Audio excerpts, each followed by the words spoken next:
In this video, we will discuss how to work on Markowitz portfolios using Monte Carlo simulation and VBA code to efficiently map what the efficient frontier would look like given our example of a 3-stock portfolio, assuming only long positions and no leverage. The assumption in this video is that you don't have any previous coding experience in VBA for Excel, and we will walk you through how to use VBA code to automate any intensive repetitive tasks that usually happen for Monte Carlo simulations instead of using Ctrl-Y as we did before. From here onwards, we will be introducing more VBA code that will not only help you automate tasks, but to do your computations and analytic work as well, such as for simulations and quantitative analysis. So please watch up to the end and kindly replicate the work done here as shown in the demo. Ready? Let's go! We've heard about macros, and a macro is a piece of VBA code written and stored in the VBA environment of Excel under modules. For purposes of our tutorial, we'll talk about two environments. One, the spreadsheet environment, which is really just your usual spreadsheet. And then two, the VBA environment, where we will work on code. To shift between the two, you simply use the Developer tab and click Visual Basic. If the Developer tab isn't visible, enable it via Excel Options. From there, you can minimize the VBA window to go back to the spreadsheet. Alternatively, you can use Alt plus F11 to move from one environment to the other. You can start writing code by going directly to the VBA environment, but more usually though, you will simply record a macro and then stop recording so that Excel will do all the coding for you. You merely edit the code Excel writes afterwards. We'll show it here as this is what we will follow from now on.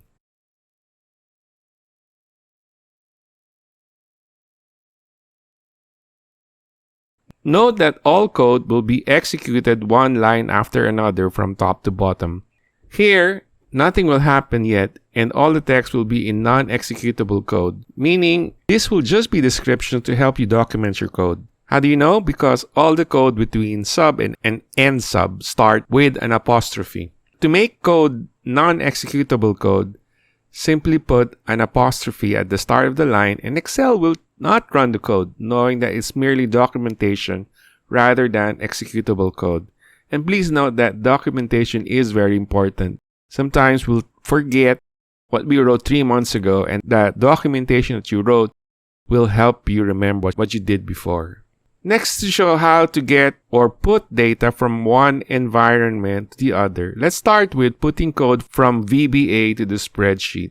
Here, note that Hello World is inside quotation marks, indicating that it is a literal, meaning whatever is in between the quotation marks will be printed literally in the location you choose, which is cell A1 in this case.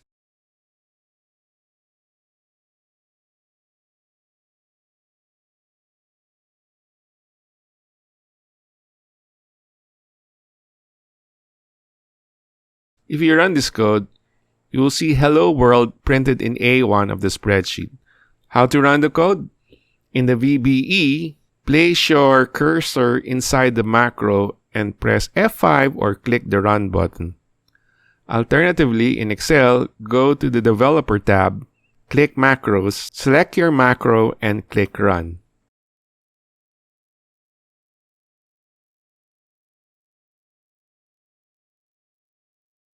Next, you would want to get data from the spreadsheet, put it in VBA, do something with it, and return it back to the spreadsheet.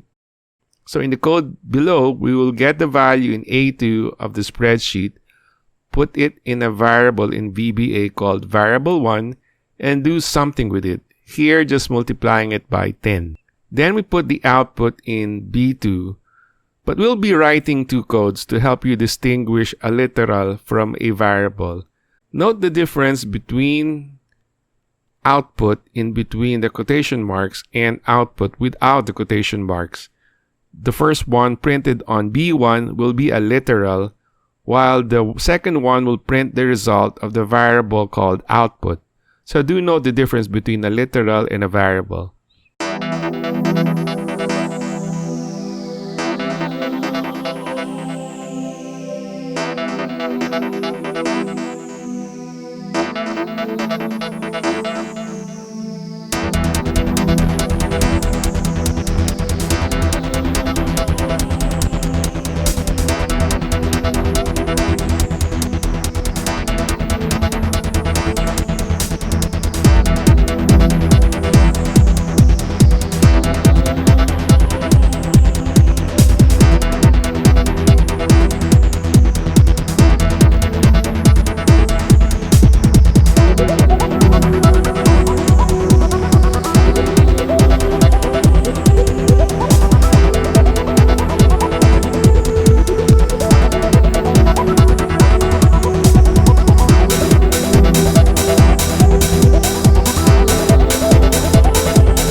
final code is written below. Now, finally, we will talk about recording a macro using relative references versus absolute cell references. It's just a matter of toggling on or off the Use Relative References switch from the development menu. If you turn it off, all cell references you'll make will be in absolute cell referencing, regardless of the location of the active cell where you were when the code is run. However, if you turn it on, all cell references will be relative to the location of the active cell where you were when you started recording the macro.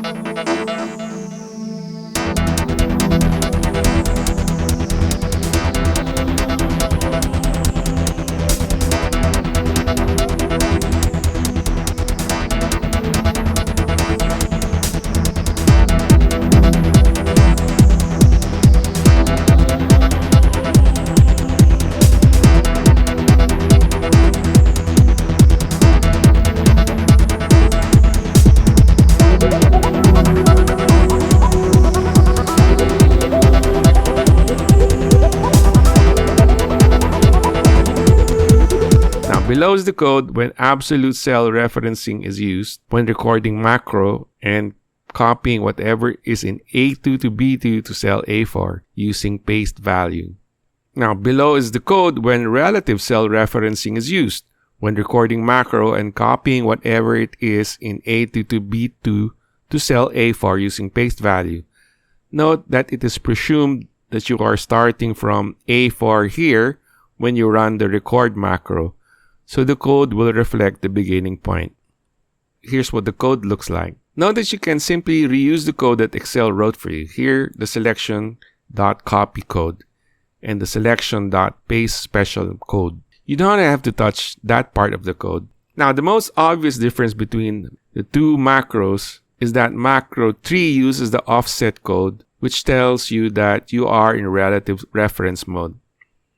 Now, offset MN tells Excel to go M steps down if positive or M steps up if negative from the active cell.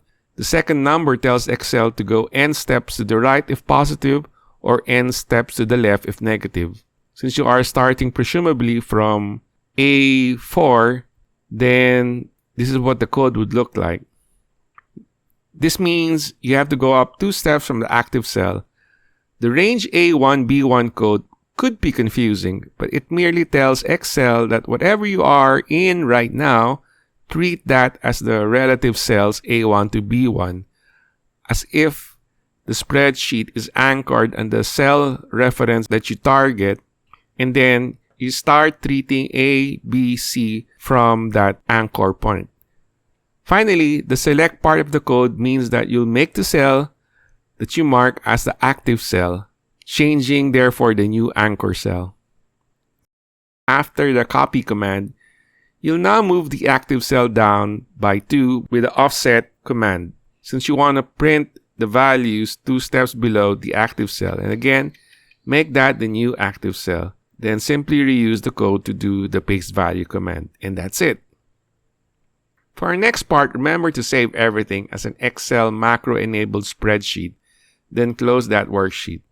Then open our old file on portfolio variance for the following exercise. We are now ready to do some simple Monte Carlo simulations and run 1000 simulations for weights 1 to weight 3, such that weight 1 plus weight 2 plus weight 3 is equal to 1. In our previous portfolio management exercise, instead of equal weights of 1/3, however, we will assign random numbers for W1 and W2, then force W3 to become the balance so that if you sum up all of the weights, it will always sum up to 1. Then we will line up all the weights in one row and put the standard deviation, return, and variance after.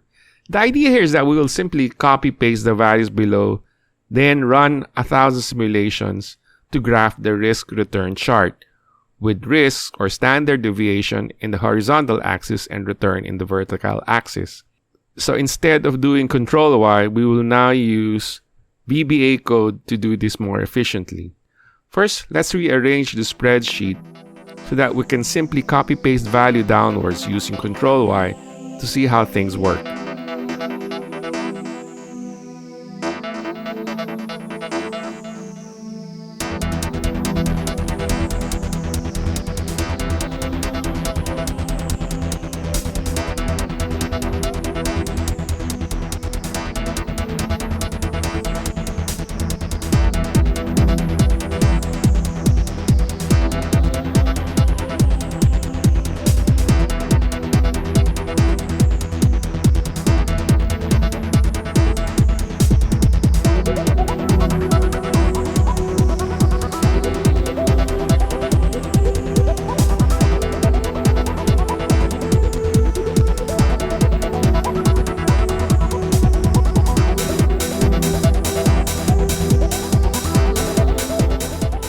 Once we know that it works, it's time to automate the paste value side, knowing that the random numbers auto-generate after pasting the values.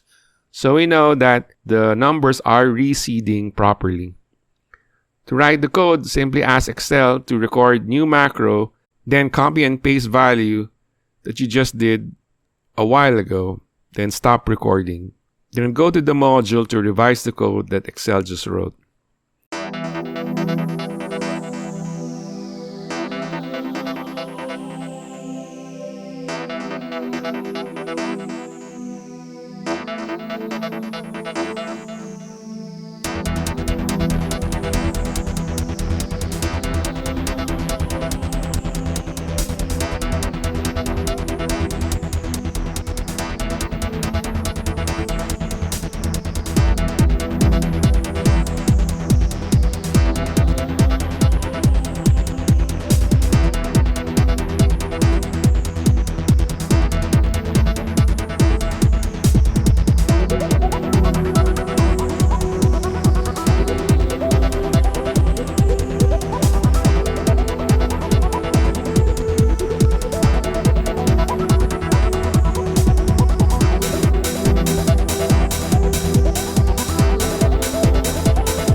For the next part, we will be using the for next loop, which looks like this. Here, the code in between the for and next codes, it'll be run 10 times, or whatever number you assigned, from 1 to the final number with increments of 1, which is the default increment. Make the adjustments so that you're always just pasting downwards one step at a time. Once you see that this code works, then you are ready to do the simulation 1,000 times.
When the code is done, try to chart the data with standard deviation on the x-axis and the returns on the y-axis.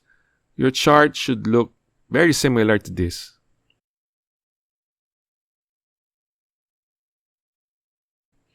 If you're able to do this, well, congratulations! You just did your first Markowitz portfolio simulations for 3 risky stocks. The top curve that covers all the returns given risk is called the efficient frontier and should be the best portfolios to choose from since they have the highest returns given any risk on the x-axis. At this point, we will stop, but next time we'll talk about modern portfolio theory that Harry Markowitz started, using the simple idea of risk-return trade-off given an efficient frontier. If you like this video, please like and subscribe to continue supporting this channel. That's all that we have for now. See you next time.